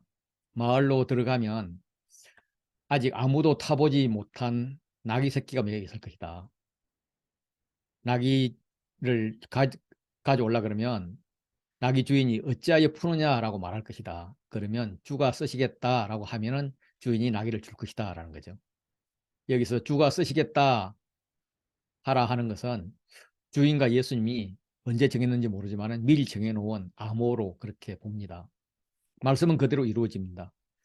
예수님이 말씀하신 대로 했더니 끌고 가도록 했습니다. 나귀는 구약에서 왕적 지 또는 메시아와 긴밀하게 연결되어 있습니다. 야곱이 죽기 전에 자녀들을 위해서 유언 축복을 할 때에 유다에게 왕적 권위를 주면서 나귀를 언급했습니다. 그의 나귀를 포도나무에 매며 그의 암나귀 새끼를 아름다운 포도나무에 맬 것이며 이렇게 표현했습니다. 솔로몬의 왕이 즉위식 때 다윗이 타던 노새가 사용되었습니다. 성경에서 백마를 탄 왕은 전쟁의 승리와 힘을 상징합니다. 나귀를 탄 왕은 평화의 왕을 상징합니다. 예수님은 나귀 중에도 나귀 새끼를 타고 탄 평화의 왕입니다. 마태복음은 이 의미를 장차올 메시아에 대한 스가랴서의 예언의 성취를 말하고 있습니다. 그래서 그는 공의로우시며 구원을 베푸시며 겸손하셔서 나귀를 타시니 나귀의 작은 것 곧 나귀 새끼니라. 이 말씀의 성취로 그렇게 봅니다. 예수님이 타신 어린 나귀는 아무도 타보지 않은 것이었습니다. 구약에서 하나님께 특별히 드려지는 동물은 사용되지 않는 것이어야 합니다. 랍비 전통에 왕의 동물은 아무도 타서는 안 됩니다. 예수님이 나귀 새끼를 타고 들어갈 때에 제자와 군중들이 2가지 행위를 했습니다. 하나는 사람들이 겉옷과 나뭇가지를 길에 펴는 것. 두 번째는 호산나를 외치는 것이었습니다. 호산나는 제발 구원하소서 하는 뜻을 가진 히브리어 호시아나를 헬라식으로 음력한 것인데 무대로 가면서 환희와 기쁨을 기원하는 그런 감탄사가 되었습니다. 뭐 요즘 말로는 만세 뭐 이런 겁니다. 이것은 시편 118편 25절, 26절에 근거한 내용입니다. 매년 6월절이 가까워오면 예루살렘 성전을 향해서 순례객들이 모여들었습니다. 예루살렘 입구 도시인 bet바게와 베다니는 주민들이 순례자 환영 행사를 했습니다. 매년 절기 때마다 순례객들이 통과하면 주민들은 환영을 하면서 시편들을 불렀고 그걸 가지고 찬양을 했고 그 절정에 시편 118편이 있었던 것입니다. 그리고 25절, 26절에 호산나가 있었죠. 예수님 오신다고 특별히 외친 것이 아니라고 볼 수도 있습니다. 그러나 예수님이 오신다는 소문을 듣고 사람들이 모여들었을 것으로 지금 봅니다. 예수님 오시지 않아도 사람들은 모여드는데 예수님 때문에 특별히 더 많이 모여든 거죠. 6월절에 예루살렘 거주민 한 10만 명 정도 되었다면 순례자까지 합해서는 한 100만 명 되었다고 합니다. 그날 예수님은 이렇게 호산나를 부르는 곳을 지나면서 자신의 왕적 행보를 시작하십니다. 왕의 등극을 알리면서 길거리 프레이드를 하시고 자기의 집무실인 성전을 순시하시죠. 어린 나귀를 타고 왕적 권위로 예루살렘에 입성합니다. 자신 앞에 겉옷과 나뭇가지를 양탄자같이 깔아서 왕의 길을 만들고 있습니다. 겉옷을 까는 것은 예후가 왕이 되었을 때 반영합니다. 예후가 선지자로부터 이제 왕이 될 것이라는 그런 예언을 받았을 때 옆에 동료가 물어봅니다. 뭐냐? 왜 그러냐? 그랬더니 자기가 이제 이실직고를 하니까 야 나를 왕으로 삼는다야 그랬더니 들었던 장군들과 무리들이 자기 옷을 급히 가져다가 이렇게 예후 밑에 깔고 나팔을 불면서 예후는 왕이다 하고 등극식을 시작을 합니다. 이 드레스 나뭇가지는 초막절 행사에 사용되었는데 예수님 앞에 깔기도 하고 이렇게 흔들면서 이렇게 찬양했습니다. 그리고 이제 성전에 들어가서 모든 것을 둘러보십니다. 마치 왕이 자기 집무실을 순시하듯이 보시고 베다니로 돌아가십니다. 호산나 찬송에는 주의 이름과 다윗의 나라가 언급되었습니다. 호산나 찬송하리로다 주의 이름으로 오시는 찬송하리로다 다윗의 나라예요. 가장 높은 곳에 호산나. 예. 이 주의 이름으로 오시는 것은 118편 25절에 호산나에 이어서 26절에 여호와의 이름으로 오시는 자를 반영한 것으로 보입니다. 다윗의 나라는 백성들이 소망하는 가장 살기 좋은 나라입니다. 메시아가 통치하는 나라를 이렇게 표현했다고 볼 수가 있습니다. 예수님을 통해 다윗의 나라가 오고 있음을 지금 선포하고 있는 것입니다. 11장 12절부터 26절은 전통적으로 ABA 구조로 분석이 되었습니다. 월요일에 이튿날 그들이 다시 나왔을 때 예수님이 배가 고프셨습니다. 멀리서 잎사귀 무성한 한 무화과 나무를 보시고 먹을 수 있는 게 뭐가 있을까 기대하고 가서 보았는데 잎사귀 외에 아무것도 없는 것을 확인하고는 저주하시는 것입니다. 시기가 익은 열매가 없는 것이 당연했는데 왜 무엇이 있을까 기대했는지 그리고 없다고 왜 저주를 했는지 예수님의 성품상 이해가 되지 않습니다. 그런데 알고 보면 이해가 됩니다. 예수님은 익은 열매를 기대한 것이 아니었습니다. 익지 않은 무화과 열매를 기대했는데 익지 않은 무화과 열매는 농민들이 가난한 자들이 흔히 먹던 음식이었습니다. 그래서 잎이 무성한 나무라면 당연히 익지 않는 열매가 많이 있어야 되는데 이것조차 없었기 때문에 화가 난 것입니다. 잎이 화려하나 열매 없는 그리고 열매가 앞으로 있을 가능성도 없는 여기에 대해서 저주했던 것입니다. 선지자들은 한 국가의 운명에 대해서 하나님의 예언을 그들의 행동에 의해서 상징적으로 선포하곤 했는데 예를 들면 이사야는 3년 동안 벗은 몸과 벗은 발로 다니면서 애국과 구스가 이렇게 포로로 끌려갈 것이라고 하는 것을 행위로 보여줬습니다. 예수님도 이런 선지자적 퍼포먼스를 하시는 겁니다. 무화과 나무가 이스라엘의 영적 상태를 말한다면 예수님이 시작하신 것은 하나님이 예배에 배고프다 하는 것을 말하는 것입니다. 그래서 혹시 나무에 뭐가 있을까? 이것은 하나님의 언약 백성인 이스라엘에게 진정한 예배가 현재는 없을지라도 소망이라도 있을까 하는 것을 기대한 것입니다. 그런데 잎사귀는 무성했는데 열매는 아예 없었던 거죠. 성전을 출입하는 이스라엘 종교 지도자들은 형식적인 의식적인 그런 제의는 굉장히 많았고 종교적 열심도 있어 보였지만 회개에 합당한 열매가 없었고 예수님을 영접하려는 가능성도 보이지 않았던 것입니다. 무화과 나무의 때가 아님이라. 이것은 메시아 시대를 맞이할 준비가 되었지 않았을 뿐만 아니라 오히려 배척하고 있다. 이걸 한탄하는 것입니다. 그래서 이제부터 영원토록 열매 따먹는 일이 없을 것이다 라는 예수님의 저주는 이스라엘에 대한 엄중한 심판을 상징합니다. 즉 성전 예배를 폐하셨다라고 선포하고 무화과 나무가 뿌리째 마름을 통해서 이루어질 것을 미리 보여주는 겁니다. 예수님이 성전에 들어가셔서 성전 안에서 매매하는 자들을 내쫓으십니다. 성전을 지나다니는 것도 허락하지 않습니다. 이 제물의 조건에 맞는 흠없는 동물을 멀리서 가져오는 것은 위험한 일입니다. 그것보다는 이미 성전에서 제사장들이 검증한 동물들을 사는 것이 합리적이었습니다. 율법도 이걸 허용을 했어요.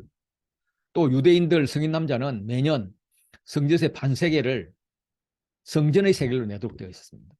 로마나 헬라 기타 지방의 동전은 성전의 세겔로 바꿔서 내야 되기 때문에 돈 바꾸는 것이 필요했습니다. 문제는 성전이 이방인의 뜰, 여인의 뜰, 유대인의 뜰 이렇게 하면서 이제 이 성전 성소 지성소로 들어가도록 그렇게 되어 있는데 이방인의 뜰에서 장사가 이루어지고 있었다는 것입니다. 사두개인들이 성전 재정을 관리하고 장사꾼들이 드나드는 이방인은 기도를 할 수 있는 곳이 아니었던 거죠. 유대인의 기록에 의하면 원래 재물을 매매하고 환전하던 곳은 기드론 계곡에서 했던 것인데 대제사장 가야바가 예수님 입성 얼마 전에 이방인의 뜰로 옮겼다. 거기를 내주고 이권을 챙겼다. 이렇게 기록되어 있습니다. 예수님께서 내 집은 기도하는 집이다 라고 기록되었다고 말씀하시는데 이것은 이사야서 56장 7절에 기도하는 내 집은 만민이 기도하는 집이라 이 말씀을 인용한 것입니다. 그런데 성경 관리자들은 이방인의 뜰에서 기도하는 자체를 방해하고 있습니다. 뿐만 아니라 장사를 통해서 이권을 챙기고 있습니다. 마치 예레미야가 예언하듯이 강도의 소굴로 만들었다는 거죠.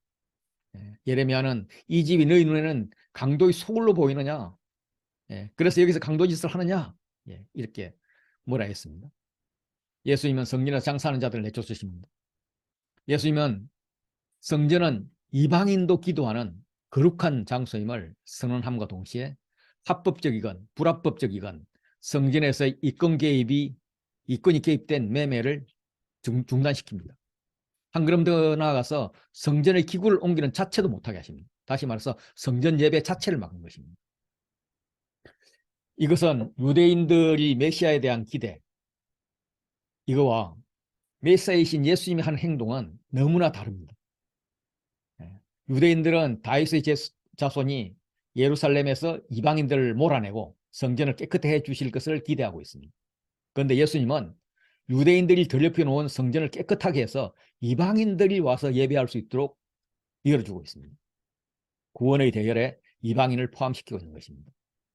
대제사장들과 서기관들이 예수를 어떻게 죽일까 하고 궁리해 보지만 방안을 찾지 못했습니다. 왜냐하면 무리가 다 그의 교훈을 놀랍게 여기면서 그를 따르기 때문입니다. 그리고 날이 저물어서 성 밖으로 나갑니다. 성전에 하나님이 안 계신 거죠. 하나님을 모시고 제사하는 것이 임무인 대제사장들과 서기관들이 하나님을 두려워하는 것이 아니라 사람을 두려워합니다. 죄를 사고 생명을 살려야 할 그들이 하나님을 어떻게 죽일까를 꾀하고 있습니다. 다음날 화요일 아침에 예루살렘을 향해서 갈 때에 어제 예수님이 저주했던 무화과 나무가 뿌리째 마른 것을 보고 베드로가 놀라워합니다. 예수님은 야, 도대체 너 누구를 믿냐? 사람을 믿냐? 하나님을 믿어라. 하나님을 믿는 믿음을 가지라. 예, 무화과나무가 말라버린 일로 놀라니 더 놀라운 일이 있을 것이다. 이렇게 말씀하십니다.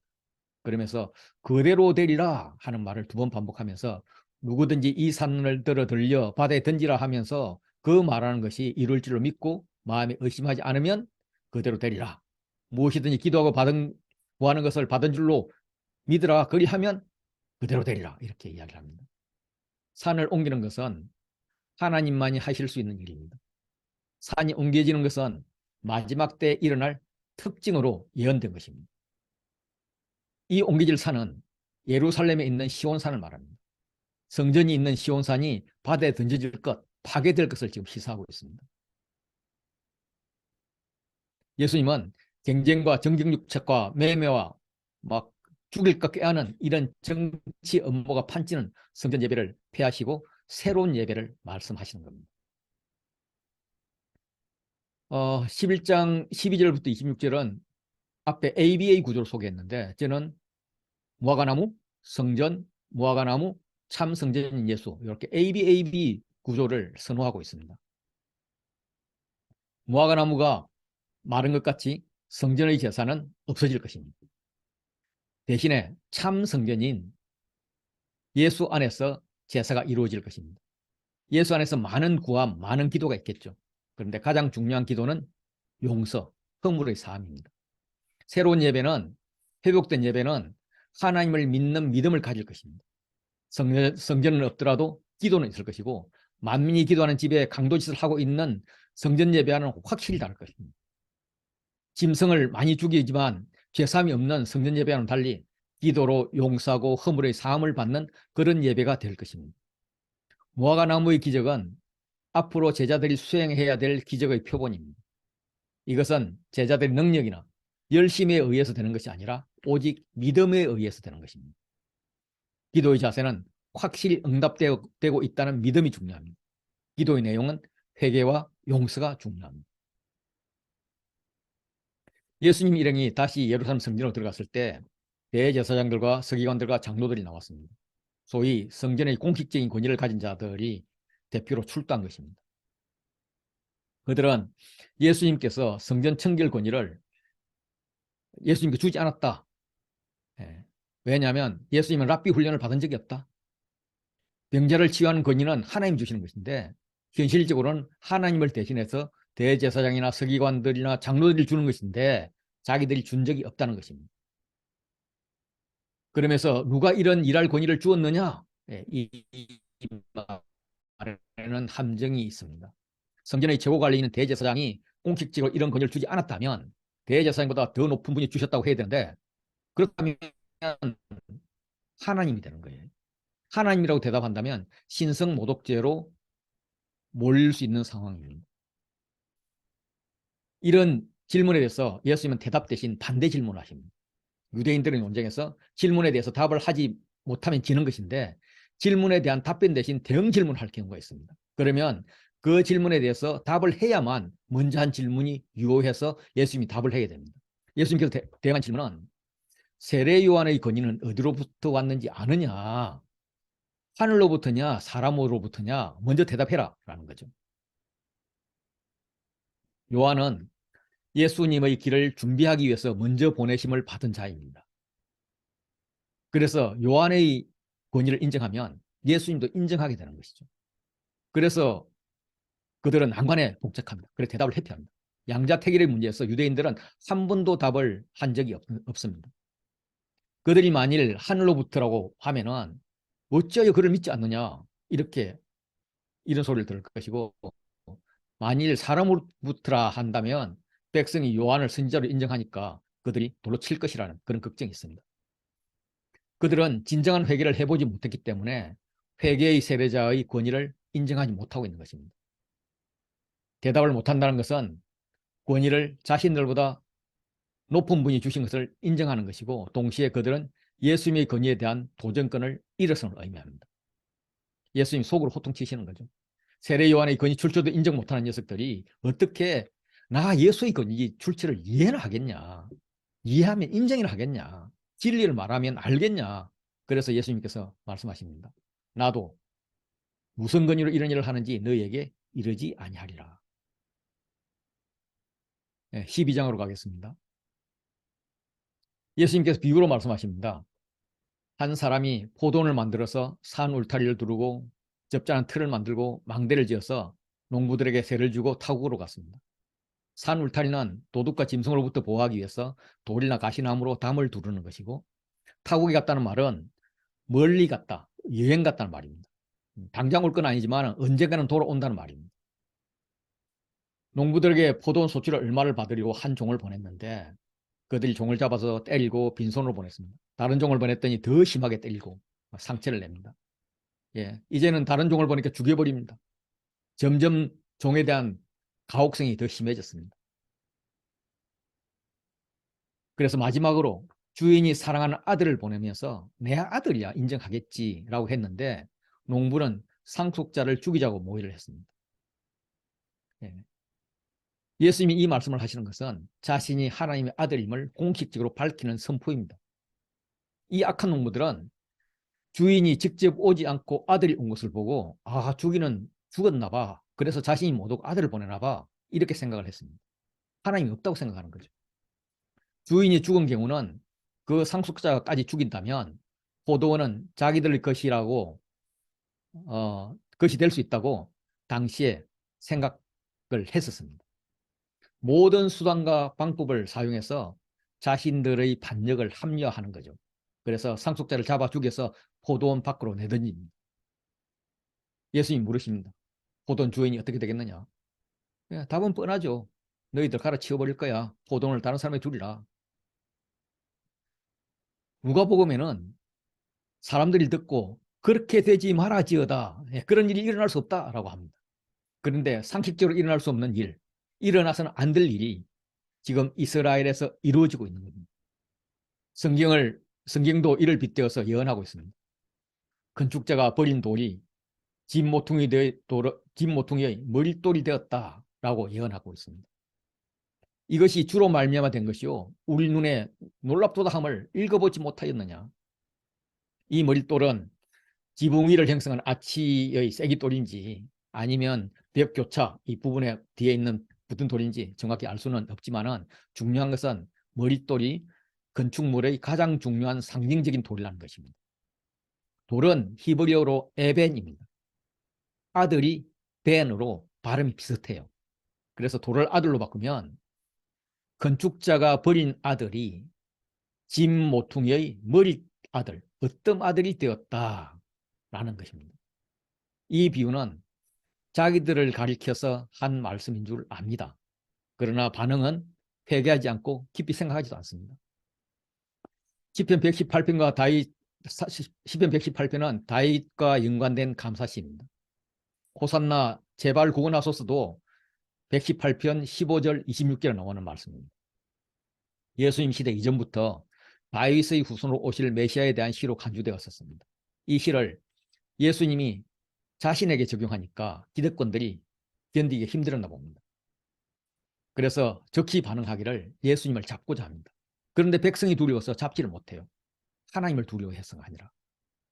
이 시의 시작은 여호와께 감사라 그의 인자하심 영원하미로다, 이렇게 하나님의 영원함을 찬양하는 것이었습니다. 이런 감사와 찬양이 21절까지 이어지고 이어지는 22절 23절이 건축자가 버린 모퉁이 돌 이야기. 주의 인자하심 때문에 너희가 하나님을 버려서도 진멸되지 않고 여기까지 온 거야 라고 열변을 토하고 있는 것입니다. 대제사장과 서기관들이 예수의 말씀을 책잡으려고 바리새인과 헤롯단 중에서 사람들을 보냈습니다. 대제사장과 서기관들은 종교 기득권자들입니다. 모세 오경만 인정하면서 부활을 믿지 않는 사두개파가 많이 포함되어 있습니다. 그들이 보낸 바리새인은 사두개파의 종교 정치에 반대하는 종교 야당입니다. 율법에는 자기 민족 중에 왕을 세우라고 했는데 이두메인인 헤롯이 분봉왕으로 있는 것에 대해서 반대하고 동시에 로마 제국에 대해서 세금을 반대합니다. 그들이 보낸 또 다른 집단 헤롯 당은 정치 여당입니다. 이름 그대로 헤롯을 지지하는 부류이고 세금을 강조하는 기득권층입니다. 이 이질적인 세 집단이 정략적으로 야합하고 있습니다.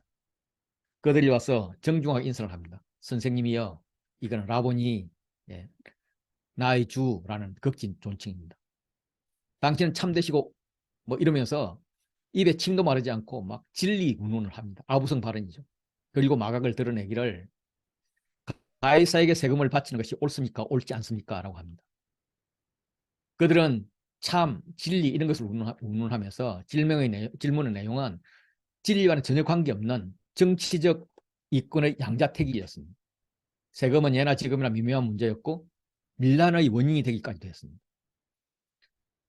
그들은 과중한 세금도 싫지만 유대인에게 더 정혹스러운 것은 하나님의 거룩한 땅이 이방인의 발 아래 있다는 것입니다. 그들에게 세금을 우리가 바칠까요 말까요 묻는 것입니다. 이런 선택에서는 정답이 없을 때가 많습니다. 그러나 세상은 하나를 택하라고 합니다. 진리가 아닐지라도 진리에 가장 가까운 것을 택해야 될 상황입니다. 이 극과 속이 다른 것을 예수님이 알고 점잖게 말씀하십니다. 어찌하여 나를 시험하느냐. 데나리온 하나를 가져다 내게 보내라. 내게 보이라. 그랬더니 그들이 즉시 데나리온을 가져옵니다. 이 데나리온은 노동자 하루 품삯용으로 만들어진 은동전입니다. 로마 동전이죠. 로마 세금을 내는데 이 동전이 사용되었습니다. 예수님 당시에는 티베리우스 율리우스 카이사르가 통치하던 시기입니다. 이때 사용되었던 데나리온 동전의 전면에는 이 로마 황제와 함께 가이사의 신적인 문구가 이렇게 적혀 있습니다. 그 뒷면에는 황제의 어머니 리비아가 올림피아 홀과 감람나무 가지를 들고 이렇게 신들의 보좌에 앉아서 하늘의 평화를 주는 인물로 그려져 있습니다. 그래서 유대인들은 이 동전이 우상을 만들지 말라 하는 제2계명에 배치된다고 생각해서 극도로 거부했고, 이 거부함을 알리기 위해서 유대인들은 일반 상거래를 할 때는 행상의 그를 제거한 특별한 구리 동전을 사용을 했습니다. 로마 세금을 내는 경우를 제외하고는 이 동전을 사용하지 않았던 것입니다. 그런데 동전을 가져오라 그러니까 즉시 동전을 가져왔습니다. 그 동전을 보고 예수님이 여쭤보십니다. 이 형상과 이 글이 누구의 것이냐? 가이사의 것이죠. 별 의미를 가지지 않고 말한 것이 그들이 황제의 형상이 있는 우상의 동전을 평소에 가지고 있었고 사용하고 있었음을 증거해 버린 것입니다. 자신들의 종교적 신념을 지키지 않고 있다는 것을 스스로 말하는 것입니다. 마치 구역 예배를 드리는데 그런 모임을 하는데 갑자기 전기불이 나갔습니다. 촛불을 켜야 되는데 이 그리스찬들은 성냥을 어디 있는지 찾기도 힘들고, 그래서 야야 누구 라이트 없어 했는데 한 친구가 호주머니에서 라이터를 탁 켜서 쫙 불을 켜서 다 박수를 쫙쫙 칩니다. 치고 보니까 서로 민망한 거죠. 아, 나 평소에 담배 피웠거든. 이게 들킨 것입니다. 네. 지금 이런 들킴이 있었던 거죠. 주님이 그에게 말씀하십니다. 가이사의 것은 가이사에게, 하나님 것은 하나님께 바치라. 가이사가 참 주권자인지 하나님이 참 주권자인지 너가 결정하라. 너는 어떤 자인가? 누가 내 삶의 우선인가? 우상은 제거해라. 또 다른 편으로는 가이사의 통치 영역은 그의 권위는 하나님이 허락하신 것이다. 그래서 하나님의 허락 범위 내에서는 순종하라, 세금 내라, 이런 말이 됩니다. 사두개인은 부활도 없고 천사도 없고 영도 없다고 했습니다. 부활을 믿는 바리새인들은 부활의 증거를 이사야서나 다니엘서에서 찾았습니다. 반면에 사두개인들은 부유한 귀족 지배계층입니다. 제사장과 예루살렘의 권력가들로 이루어진 집단이었습니다. 사내들인 공회의 많은 자리를 점하고 있었습니다. 이들은 BC 2세기 하스모니안 시대부터 예루살렘 성전이 파괴될 때까지 세력을 형성했고, 구전으로 내려온 율법을 인정하지 않았을 뿐만 아니라 성경 중에 모세 오경만 인정을 했습니다. 그래서 내세와 부활, 영적 세계, 천사의 존재를 믿지 않고 지극히 현세적인 그런 신앙관을 가지고 있었습니다. 그래서 사두개인의 입장에서는 모세오경에서는 부활의 증거를 찾지 못했고 부활을 인정하지 않았던 것입니다. 그들이 예수께 와서 질문을 합니다. 사실은 자기 주장을 합리화시키는 것이죠. 선생님이요, 모세가 우리에게 써주기를 어떤 사람이 형이 자식이 없어서 아내를 두고 죽으면 그 동생이 그 아내를 취하여 형을 위하여 상속자를 세우라라고 했습니다. 이건 이제 고엘법이죠. 예. 그런데 이것을 그들은 예수님의 부활이 없다고 말할 수 있는 사례로 증명을 하고자 합니다. 7형제가 있었는데 마지가 아내를 취하였다가 상속자가 없이 죽어서 이제 둘째가 그 여자를 취했는데 또 상속 없이 죽고 이렇게 해서 7 다 상속자 없이 제후에 여자도 죽었습니다. 7형제가 모두 죽었지만 자식이 없었습니다. 예. 자식을 낳는 것이 가문과 혈통을 보존하는 하고 계승한다는 그런 의미에서 이걸 부활이다 이렇게도까지 생각했는데 어떻게 죽은 자의 부활이 있겠느냐, 산자도 이렇게 연결하지 못했는데 이게 사두개인들의 주장입니다. 혹시 부활이 있다면 7사람이 모두 그녀를 아내로 취했는데 부활 때 곧 그들이 살아난다면 그 아내는 7형제 중에 누구의 아내가 되겠습니까? 이런 일은 일어날 수 없는 거 아닙니까? 이런 거죠. 자, 부활이 있다면 이 계대결혼 제도는 일부 다처제인 이 유대 사회를 부활이 일어나고 난 후에는 일처다부제로 만들 수 있다는 거예요. 그래서 그 당시에 이제 남자에게 묻는 거예요. 당신이 부활을 선택한다면 일처다부제를 인정하는 것이다. 일부 다처제가 아니라. 그래서 그걸 택할래? 부활과 영생을 인정할래? 차라리 부활과 영생을 부정하고 율법을 택해서 상식적이라면 일부 다처제를 인정하지 않는 게 맞지 않냐. 이런 이야기죠. 부활을 거부해야 된다는 거죠. 여기에 대해서 예수님은 부활의 증거를 사두개인들이 인정하는 성경인 모세오경으로 가르칩니다. 너희가 성경도 하나님의 능력도 알지 못하니까 그 소리 하는구나 라고 질책을 합니다. 모세오경만 제대로 이해했더라도 부활을 부정하지 않았을 것이다. 죽은 자를 살릴 수 있는 하나님의 능력을 인정하지 않는 것은 하나님에 대한 이해를 인간의 경험에 한정하고 있다. 하나님의 능력은 부활뿐만 아니라 부활 이후의 삶의 형태에도 완전히 새롭게 하심이 이 땅의 상과는 전혀 다르기 때문에 이해나 경험으로 볼 수 없다. 부활 때는 장가도 안 가고 시집도 안 가고 하늘에 있는 천사와 같다 이렇게 말씀하시는데 부활 후의 부부관계는 아마도 이 땅에서의 어떤 관계보다 더 친밀하고 서로 이해함, 서로 배려함, 사랑이 있는 것이 분명하다 이런 말씀입니다. 고엘 제도는 형제를 유익하게 하는 법입니다. 누가 누구를 소유하게 될 것인가? 저 사람은 내 아내인가 너 아내인가? 이런 소유의 개념이 아닙니다. 세상에서는 장가나 시집감을 통해서 내 아내 내 남편 이런 식으로 소유 소속을 만들지만은 하나님 나라는 소유나 소속에 대한 욕망이 없는 상태입니다. 천사들 같이 하나님 나라, 하나님 통치 안에 거한다는 것입니다. 예수님은 구체적으로 부활의 증거도 말씀하십니다. 너희가 모세의 책 중에 가시나무 뜰기에 관한 글에서 하나님께서 모세에게 말씀하시기를 나는 아브라함의 하나님이요 이삭의 하나님이요 야곱의 하나님이라고 하신 말씀을 읽어보지 못하였느냐. 하나님은 죽은 자의 하나님이 아니고 산 자의 하나님이다. 너희가 크게 오해하였도다. 하나님은 죽은 자의 하나님이 아니라 산 자의 하나님입니다. 그래서 하나님께서 모세에게 이야기할 때 이미 오래전에 육체적으로 죽었던 아브라함 하나님, 이삭의 하나님, 야곱의 하나님이 여전히 살아있다는 거예요. 왜냐하면 산자의 하나님이기 때문에. 그래서 하나님을 믿는 성도의 권위는 산자, 부활에 합당한 자라는 겁니다. 반면 부활을 믿지 않는 너희는 사두개인은 권위는 죽은 자이다. 아브라함, 이삭, 모세는 영이 살아있고 영이 부활해서 영원히 살아있다는 거죠. 그래서 하나님은 산자의 하나님입니다.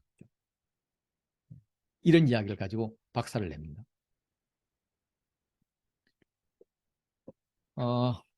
28절 34절의 가장 큰 계명은 12장 13장의 교차대구 구조의 중심에 차지합니다. 이 모든 논쟁들의 중심은 뭐냐면 결국 사랑 이야기라는 거죠.